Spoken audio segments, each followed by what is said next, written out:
என்னம்மா இன்னும் பஸ்ஸே வரல, எவ்வளோ நேரமாக வெயிட் பண்ணுறது?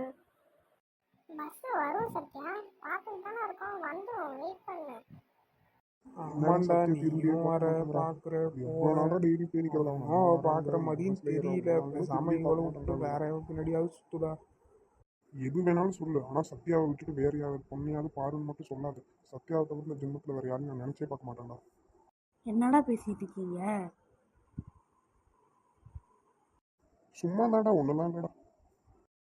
தெரியும்டா, நீ அவளை அந்த பொண்ணை பார்க்கறதும் அவள் உன்னை பார்க்காம இருக்கிறதும் டெய்லி இங்கேயே நின்று பார்க்குறதும் பார்த்துக்கிட்டு தானே இருக்கேன். இது எங்கள் ஏரியாடா, உனக்கு இங்கே வேலையே இல்லைன்றதும் எனக்கு தெரியும். சரிம்மா சத்யா, பஸ் வந்தது, நீ ஏறிப்போ. அம்மாவுக்கு டைம் ஆயிடுச்சு, பத்திரமா போயிட்டு வாம்மா, நான் வீட்டுக்கு போகிறேன். டேய், அவங்க அம்மா போயிட்டாங்கடா, பஸ் வர லேட் ஆயிடுச்சுன்னு. இன்னைக்காச்சும் பேசி தொலைடா.